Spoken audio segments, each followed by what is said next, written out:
Hi, I'm Em. And my name is Bea. And this is Fangirls Anonymous. A quick warning, this podcast is not for kids. We get into some pretty explicit stuff. But if you're still with us and into that, welcome.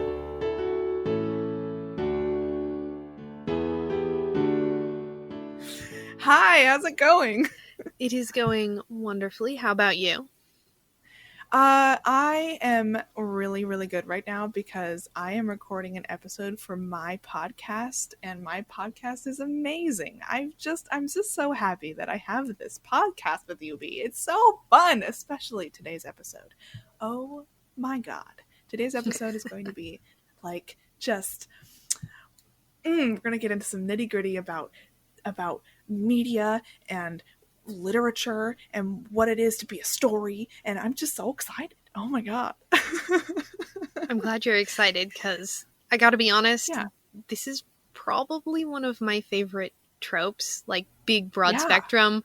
You slap a tag that says Fantasy AU on a fic and I'm like, let me read your summary. Yes, exactly. It's very alluring to see a Fantasy AU tag on a fic because I think almost every Fantasy AU I've ever read, I have enjoyed. I can't think of a one that I really, really disliked. There's just something special about them that makes them really easy and fun and like you just want to dive into it. And that's why we should dive into this episode. But before we do, podcast homework. Go ahead and read all of the 5+1 fics that we recced in the first episode of this season. It's going to be in the show notes below. I'm not going to say all of them every single time because not only did we pick 3 fics for you guys to read, we picked fics that have really ridiculously long names. Fair. So I'm just going to say they're in the show notes. Go and click on the links and read them. You won't regret it. And then you'll be able to send us emails to mmbpresents@gmail.com with questions, analyses, comments, jokes, whatever you'd like, really. Yeah, so fun. We also have an Apple page, I guess. Is that what you call it? I don't know. Our podcast is on Apple. If you want to review us, on any of the sites that have our podcast, and you can review the podcast on, go ahead. It's nice to hear what people say about us in words, but you also don't have to. It's just a thing. We also have a Patreon. If you want to support us, not with words but with money, you can. It's out there. Thank you very much for listening to us. We are now going to talk about Fantasy AU. I'm really impressed that you could do that. Thank you very much. I did that all by myself. That wasn't even with an effect. That was really impressive. Thank you. Oh, man. Okay, so Fantasy AU. What is it, Bea? Well, I'm really not sure where we can go past the title. Like, it's there in the title. Like, this is a... So it's kind of like 5+1 in that way. Yeah.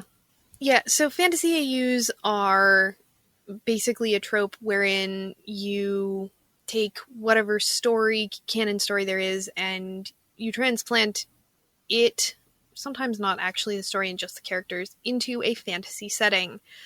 This can mean a lot of things. Most generally, and I guess the kind of hard and fast rule, because a lot of it, this is a big umbrella term with a lot under it.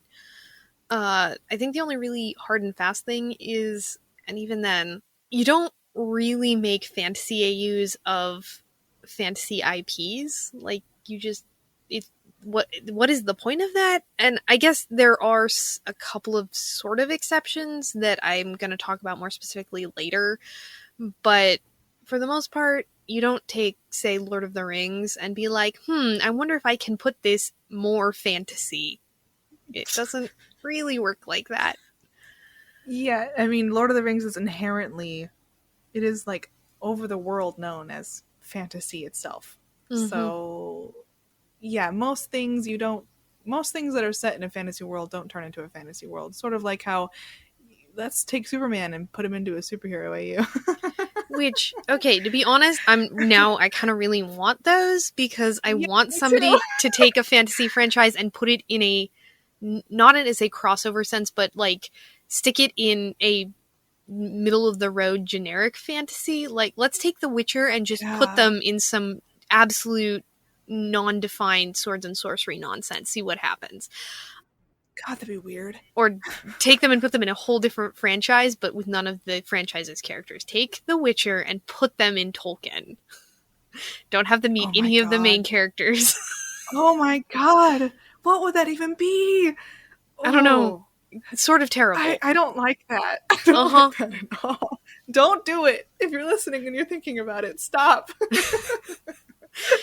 Yeah. Other than that, I'm gonna say that fantasy AUs are, if you think it's supposed to be under the umbrella, it's probably under the umbrella.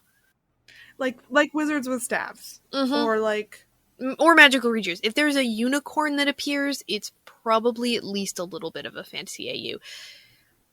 Unless it's superheroes, which superheroes, stories, and fantasy have a weird relationship, I've found, wherein you take a superhero story of some flavor, let's say the Avengers, there's something sort of weirdly intuitive about immediately doing a fantasy AU. Like, you go and ask your brain, I want to take the Avengers and put them in a wildly different setting.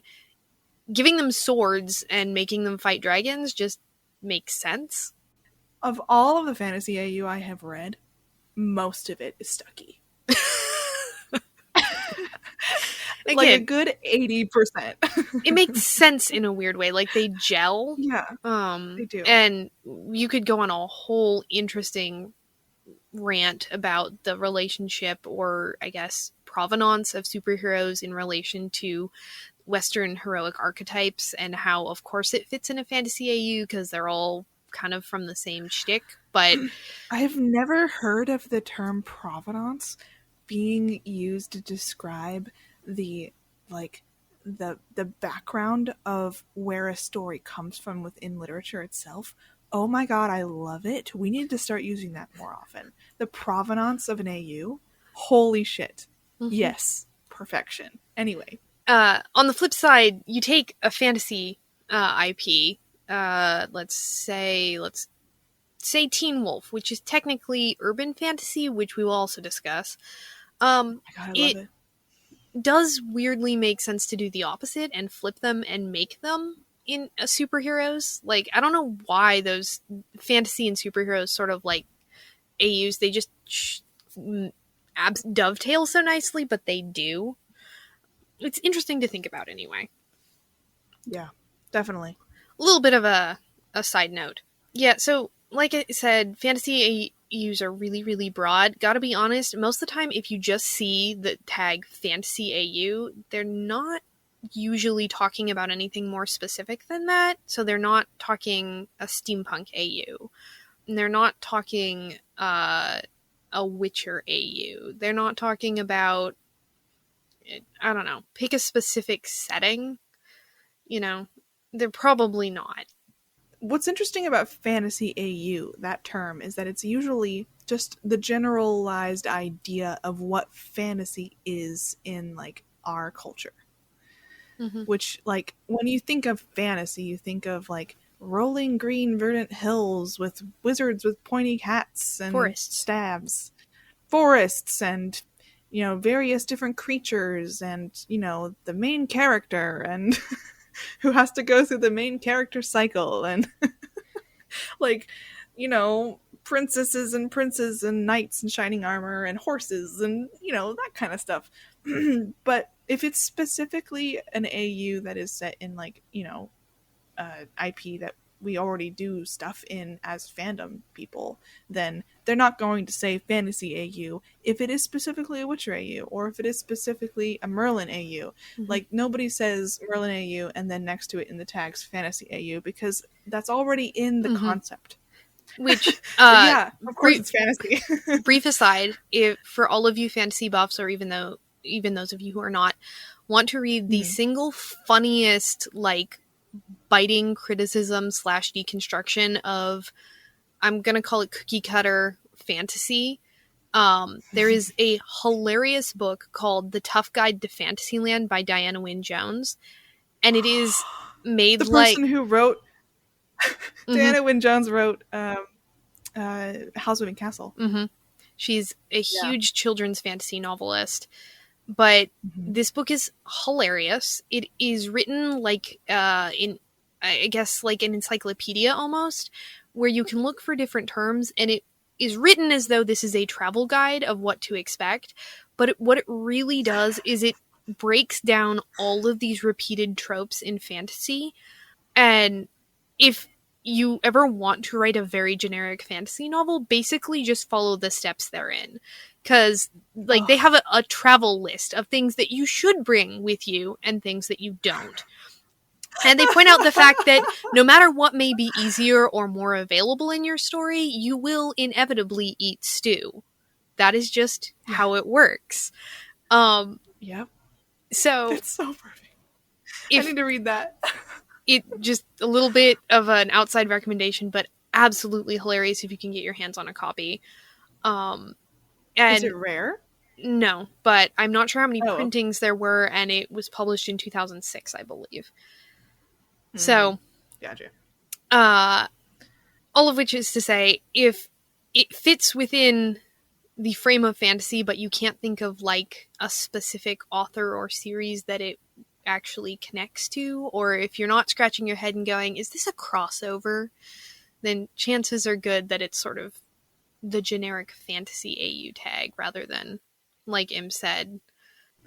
Because, you know, there kind of has to be within like the IP, within the characters that you are like writing about, there kind of has to be this like, oh, I can see them in the roles of a fantasy AU thing, right? Like I can see these characters within an alternate universe in which fantasy exists. Fantasy concepts that we know of in our culture exist.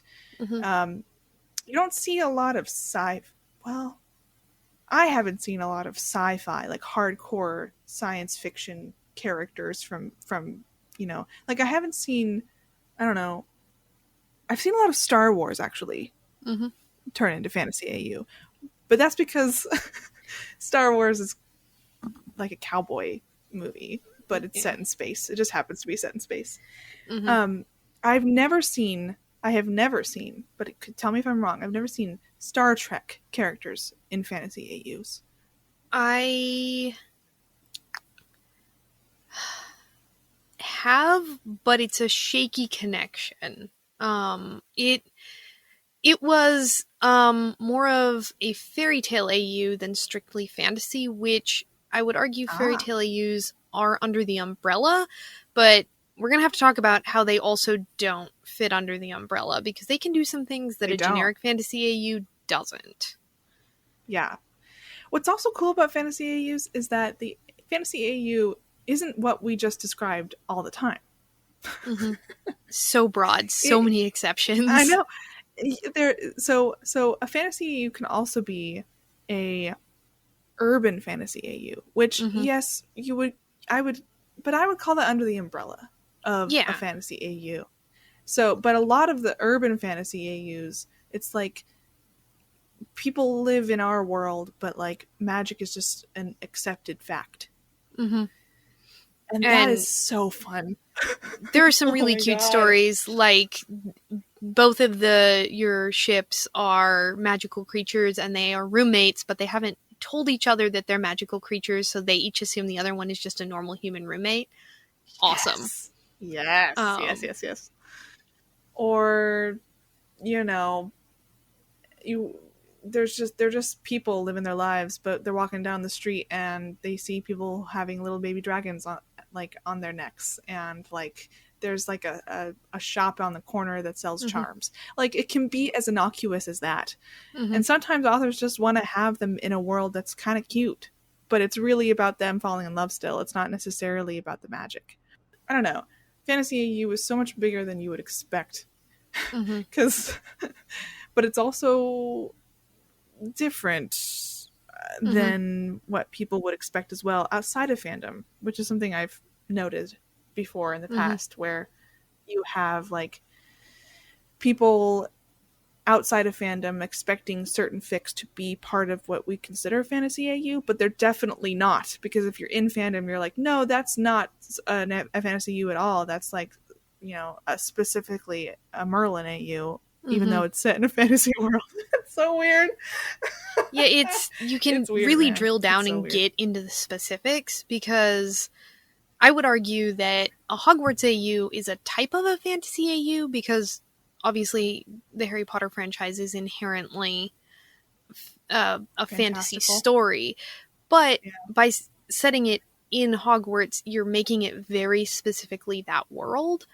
And so that sort of edges it out into more of a little bit of a fusion territory, where you're just sticking characters in another setting, which is also kind of what you do with a fairy tale AU, which fairy tale AUs are weird in that they're fun, though. They're super fun, but they really are definitely the exception to fantasy IPs not having fantasy AUs, because fantasy IPs 100% can and do have fairy tale AUs, and they can be awesome, but it sort of breaks the rule. Like there was this really, really good one that our podcast friend Miss Sampo wrecked us recently. It was a Witcher fairy tale AU. It's very sweet. I wrecked it on the last episode, I think. Yeah, I do believe. Yeah, that was fun. I do believe. And it's very, very sweet and cute and adorable. That is a really good example of a fantasy IP being turned into a fairy tale AU, and it's different. It's much different. If you've watched the show and then you read that fic, it's like, oh, okay, I can totally see how the tone. It's really tonally. That's what's different, in my opinion. You can also, I think, sometimes get urban fantasy AUs of fantasy, but I just as often, if not more often, see the supposition that basically you're moving via reincarnation or immortality or whatever the story forward to a quote-unquote modern time, and actually it's the same canonical world, just several thousand years in the future. So you argue whether or not that is urban fantasy. Like, did we have to go through medieval fantasy to Renaissance fantasy to, I don't know, like Victorian, like what is the progression in this world? Was there a 15th century Victorian fantasy? What? Pride and Prejudice fantasy? Oh my god! That does exist as like it does books. Oh, it does. Oh, I need to read those books because that sounds like fun. I'm trying to think of a funny little joke, like Pride and Prejudice and a word about magic that starts with P. Pride and Prejudice and Potions. I gotta be honest, that sounds like someone's really ill-advised Snape Hermione fanfiction. Gotta be honest. Oh, please don't. Please. Oh, you ruined the. Oh god. I did. I know. I knew I was going to ruin it, but it had to be said. You have ruined everything for me. Anyway, fantasy AU is obviously, like everything in fic, full of shades of gray. And like you can find one fic that everyone would agree that is a fantasy AU, and then you could find one fic that one person would vehemently think that it's a fantasy AU, and it's like, no, it's probably not, because it has to do with this and this and this and this, and it's like, oh my god, I don't know. Or honestly, there's this weird dividing line sometimes where you're like, it's gotten too specific, so it feels like it's outside of that. For example, I've read Avengers fic that was very clearly an Aladdin AU, but it was very clearly Disney's Aladdin AU. So yeah, okay, technically the Arabian Nights is very fantasy. But it's an Arabian Nights AU, but not it wasn't fantasy. that. Yeah, but it wasn't at that point. It was Disney's Aladdin, which in my brain is not the same Aladdin thing. AU. Yeah, That's an Aladdin AU. Because even though it is got magic in it, like it's Disney's Aladdin, you stuck a little bit too closely to the script, so it's now a separate thing in my brain. Yeah. I don't even really know the story of Arabian Nights. I need to get on that. I feel bad. I need to get to know that more. There's a lot of stories. It's confusing. It's good. Don't worry, Em. There are a lot of stories in the world. It's okay. No, like in the Arabian Nights themselves, it's a lot of stories. It's gotcha. And we'll have a discussion about that. I will explain to you why you don't want to do that. So, what makes a fantasy AU good? I think it's fair to say that not everybody likes it, so I'm just going to talk about the things that I personally have encountered that have been really well done. I hope we at both least really like fantasy AUs, though, right? So, and don't worry, for those of you who don't like them, we're going to talk about that too. But I think the thing that, at least initially in a lot of respects, kind of caught my attention is the same thing that a lot of AUs do.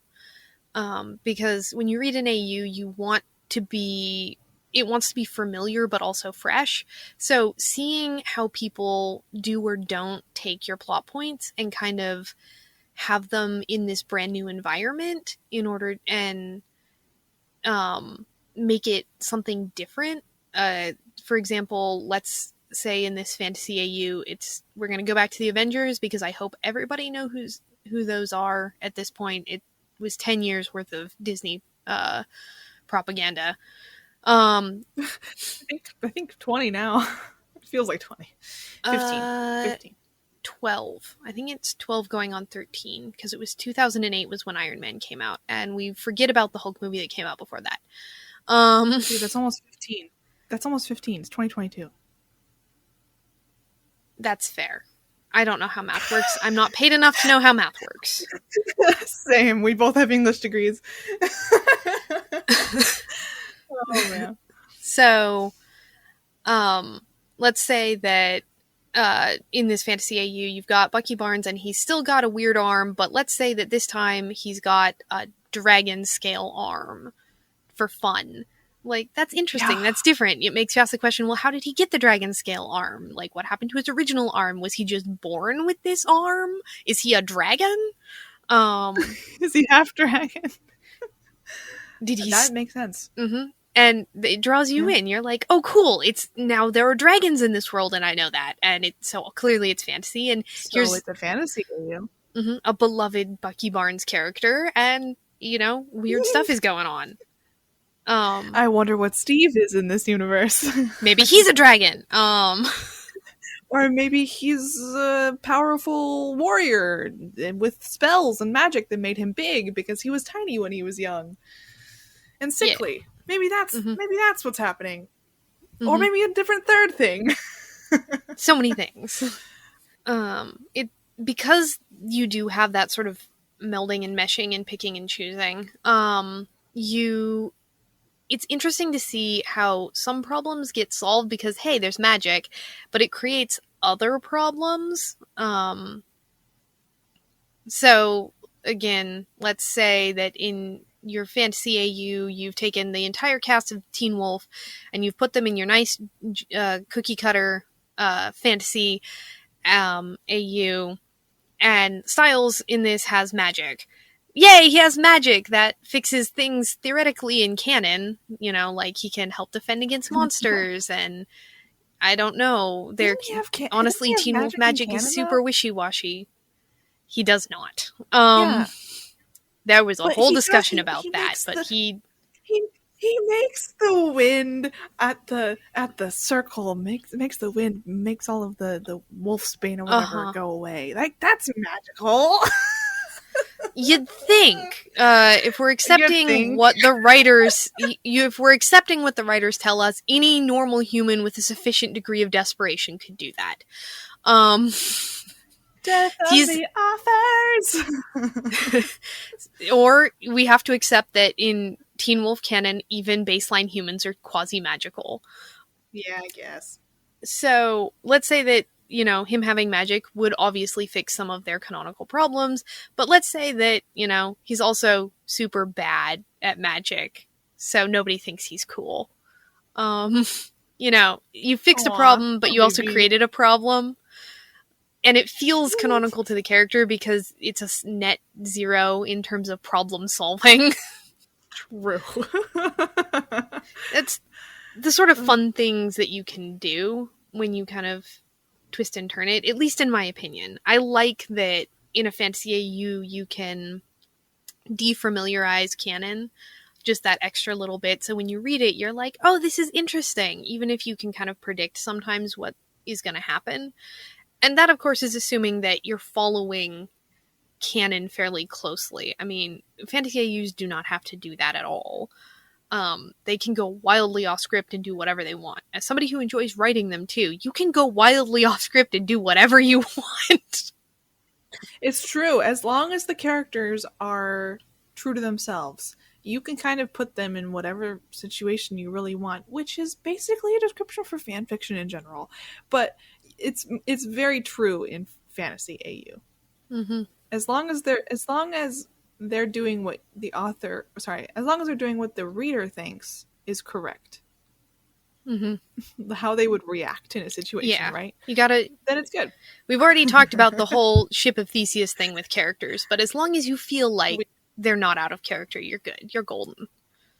You're golden, basically with anything, but specifically in fantasy AU. Mm-hmm. I gotta be honest, one of the nice things about fantasy AUs is they're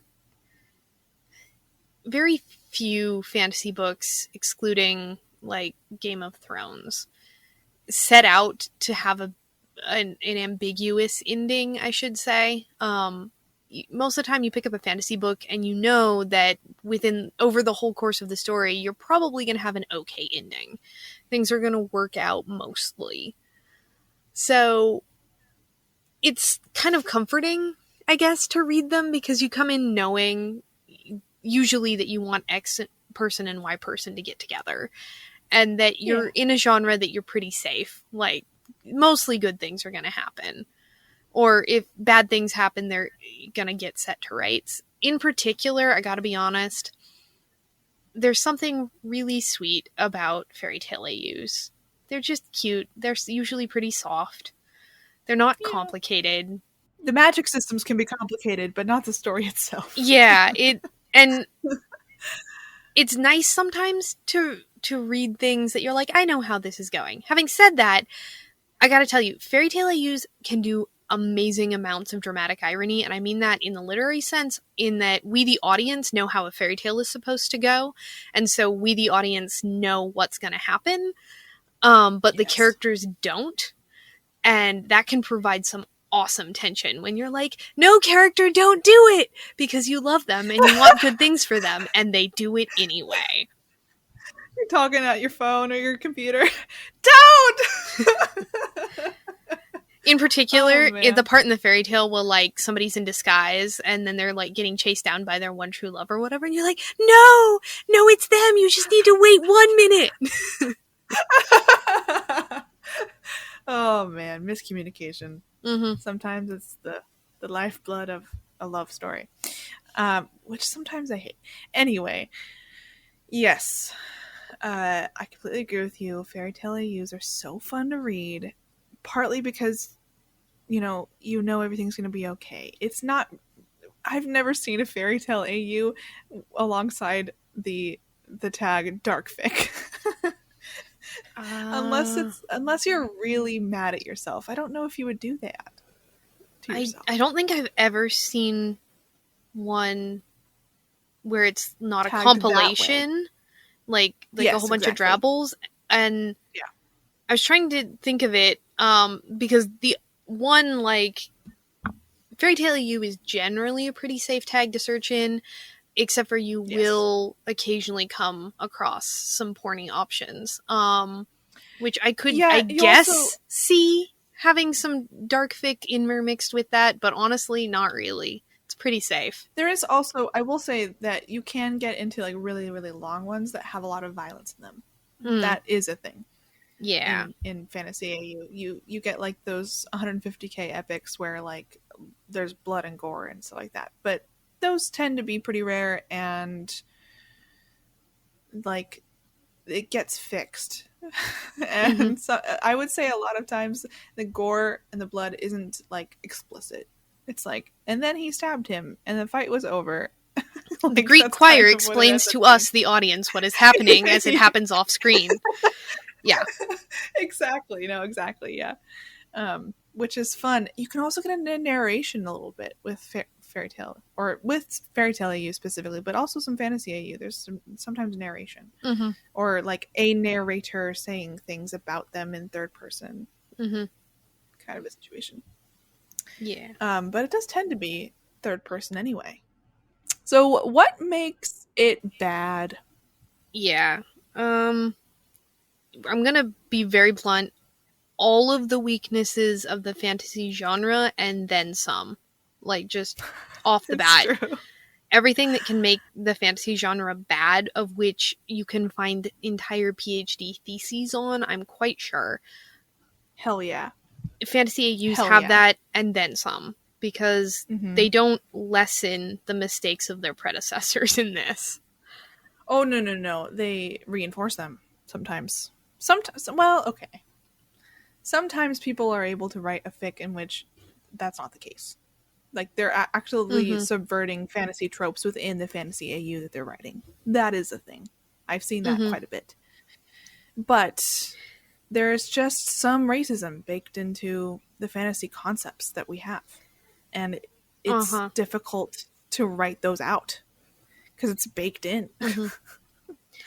Yeah, or it's not even sometimes about writing it in or out. It's about being passive to them, because it's, we're not going to acknowledge it one way or the other, or we're going to write something that's nondescript enough that it doesn't matter. And I'm as guilty of this as anyone else, because there really is, like, fantasy AUs in general bring up several questions, which I'm going to put these out there for everybody who loves fantasy. Where are all the non-white people? And please, I hope they are not in the evil races, but you know what? Where are the non-white people? And talking about those evil races, why? What? Just all of the really thinly veiled and poorly thought out racism stand-ins? Like, you're not gonna have non-white people, but you're also gonna have house elves? I'm just gonna put that out there. Like,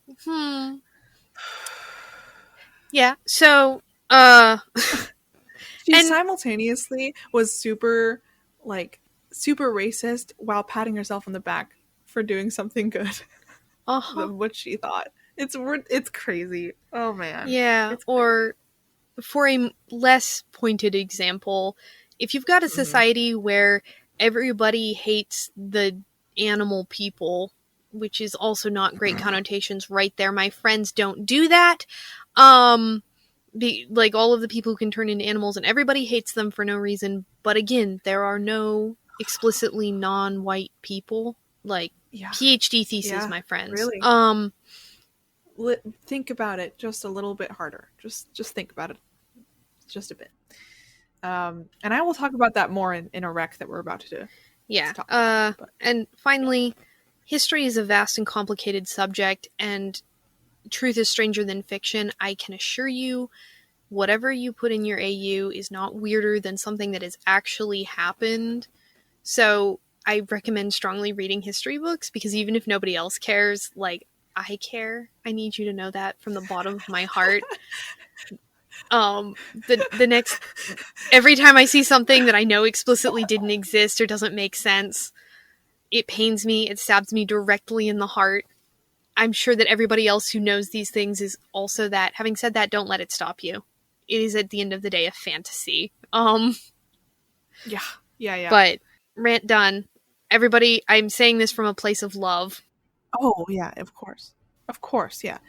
But I will say, Bea and I support you in writing what you want to write. We care. Let's just put it out there, because without the people who are writing fic, we wouldn't be able to talk about it. So please go ahead and write what you want to write. And go write some fantasy AU. Okay? We need some more fantasy AU specifically. And it doesn't matter if somebody else wrote it. Write it your way.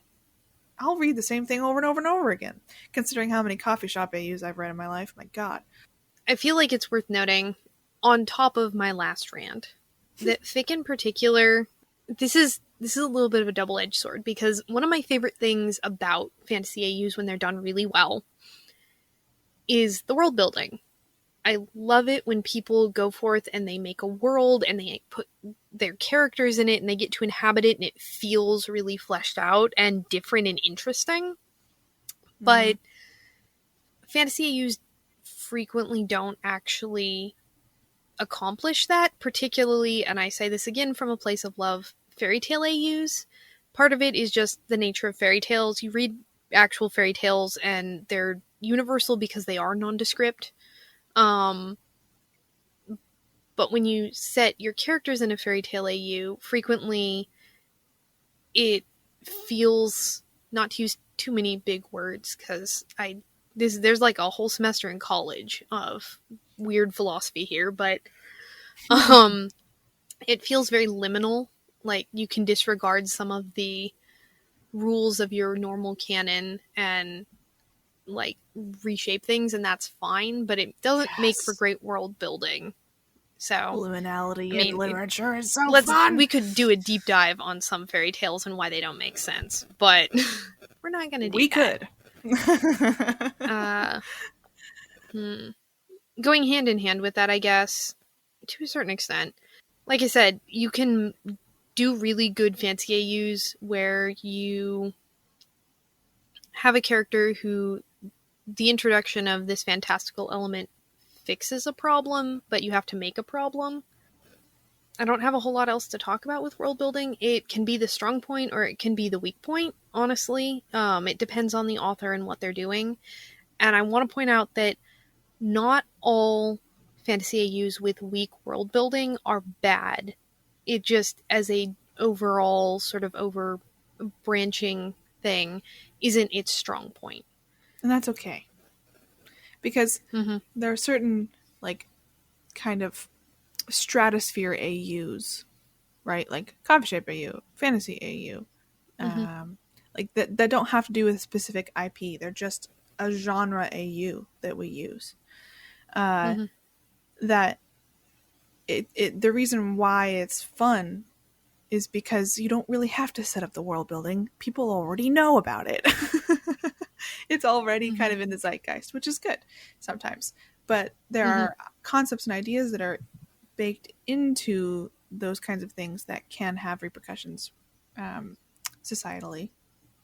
It's also worth it, I think, to note that, again, going back to its strength, there are ways to do a really good job of kind of, for every problem that you fix by having this magic or mystical element, I guess, because magical creatures or fantasy creatures aren't always helpful, but they exist.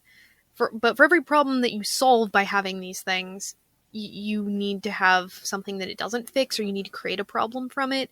Not everybody does that, so it's sometimes really hard. And this is, again, a kind of an overarching fantasy problem, which is when you have magic, you need to define what it can't do. Otherwise, you always run into the problem of your readers asking you, why can't they just? You know, you obviously have this solution. Why can't you just use it in this way? And that can really absolutely cut through your narrative tensions. It's really easy to make Deus Ex Machina with that. It's hard. It's tricky. If I, as an author, had to pick the two things that absolutely tank stories the fastest in terms of, like, logical fallacies, it's magic and time travel. 100%. I love both of them so much, but they are the worst to write. because you can just fix problems. Those happen to be some of our favorites to read. Uh-huh. Oh, man. Yeah.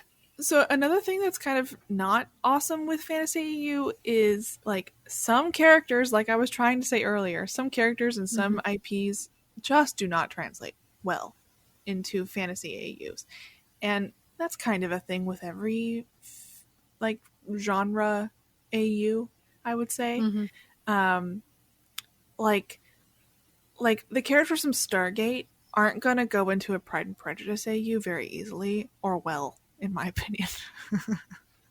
I'm sure that's been done. I'm sure it's been done, and I'm sure if somebody put a fuck ton of effort into it, it's probably pretty good. But in my head, it just doesn't work. Like, there just aren't enough characters, and their personalities don't really match to the characters of Pride and Prejudice. Anyway, I would say the same, though, about Fantasy AU. Yeah, and sometimes it's almost more of, like, a logistical problem. Because let's take Deaton from Teen Wolf. Most generic fantasy don't have a specific, like, tender of the animals. You can go the D&D route and make him a druid, which technically he is in canon as well. But he is, yeah. Or you could make him an ostler who tends to horses, or you could make him the kennel keeper, or whatever. But tit for tat, there isn't that exact job, and since a lot of his narrative...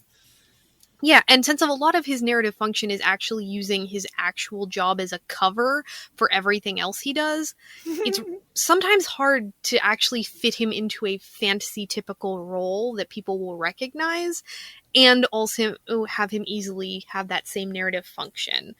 It's easier in some respects to kind of get rid of the farce and just have him be a magical healery person. Yeah, because when I think of Deaton as, like, a character in a Fantasy AU, I think of him as just, like, a straight up wizard. Or a druid. And narratively, that makes the most sense. But if you actually are going for an exact canon translation, it doesn't super work, unless, again, you're willing to go in and do a bunch of world building. I'm also going to point out that, honestly, and this is going to be a weird one, some characters translate too well, and that's also a problem. Partly because it sort of makes the inherent fiction very transparent for both your canon and your AU, and partly because you suddenly are having to confront some of the stereotypes, and I'm just going to go out there and say it. Spock being an elf translates too well. Okay? Like, it makes too much sense, and it kind of ruins both aspects of the character. And Kirk being a paladin. Like, it... Yeah, no fucking duh. I'm sorry. Oh man. I needed a good laugh. Yeah, both of which sometimes work to make the characterization kind of spotty. Especially when you really want them to be a certain way in the story. Or even because you are thinking through it and you're like, look, if they were ever presented with this, they would react in this way, clearly based on the previous life story that you've given them. Okay, I'm just gonna put out there, the only way I can think of that being, like, a really, really good fic would be somebody writing these characters out playing the really old earthen game of D&D.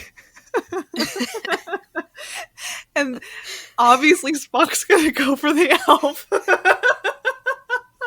I can see that. I can totally see that being a really fun fic. And really, really tongue-in-cheek with Fantasy AU tropes. Like, 100%. Yeah. Like, humor can gloss over many sins, I've discovered. Like, anything that I'm saying that in all seriousness doesn't work well, if humor you do it humorously... Yeah. Free idea. Free idea to anybody who wants to use that. Go ahead. I like to think all of my ideas are free. In particular, the one about penguins. For all of you who've listened to our old episodes and know what I'm talking about, that's a free idea. Go forth with it. Please, have fun. Oh, man. Anyway, yeah. The characterization, I will say, in Fantasy AUs, you have to have characters who are fleshed out enough to be interesting in the Fantasy AU. they can't be cardboard cutouts because they're already kind of being put into cardboard cutouts as like the characters you find in a fantasy AU. Mm-hmm. Unless, of course, again, we're circling back to the odd man out, which is fairy tale AUs, in which case, you know what? You know the fairy tale. Do whatever you want. Yeah, put that cardboard cutout of a character and from your IP and put it into a fairy tale because we already got that, and that's okay. Fairy tale AUs are so fun. Even though they're not perfect, they're still, they just hit this like deepest level of storytelling that you want. There's a really good Vox episode about fairy tales. People go on Netflix or on YouTube and go find that episode. It's really, really good. Okay, it's time for Rec Corner! So, my first rec, because we've got a lot, because we love fantasy AUs. My first rec this week is called Northern Sky by Little Black Fox and Warlock in Training, and it is hands down one of my favorite fics of all time. I love it so, so much. It is a fic in which Bucky Barnes is a witch who has just moved into the neighborhood, and he encounters Steve Rogers. It is so sweet. It is very much kind of a slice of life, and it's got getting together. It's Stucky. It is one of the softest, sweetest fics ever, and I love it with my whole heart. Please read it. It's got a little snake familiar in it that's really cute. Oh, we didn't even talk about familiars. Oh man, I love a good familiar.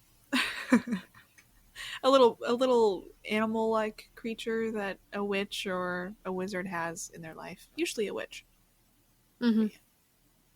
Anyway, that sounds really, really, really freaking cute. It is. It is so cute. How long is it? Super long? It's novel length, but it doesn't feel like that. It feels shorter. Oh, I love a good fic like that. Oh my god. Okay, my rec. My first rec. Worn Out Plans by Livered Hunters, in parentheses, Monkey Green. This is a fic that plays with the concepts that we all know and have read a bunch of times in fantasy. It's not like it is tongue-in-cheek, but it still takes everything that it writes seriously. It's very good. Leverage Hunters is just one of those authors that is prolific in a lot of different fandoms, and they're just amazing. And this one is no different from the rest of their fics.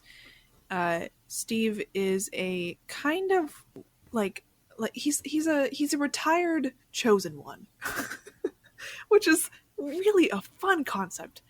And the new chosen one comes up to him and asks him for help. That's the start of the story. It is Stucky, it is shorter, and it's almost a fairy tale, but there's no fairy tale that I know of that is written like that. So I mean, it's definitely a fantasy AU, but it reads like a fairy tale. It's very good.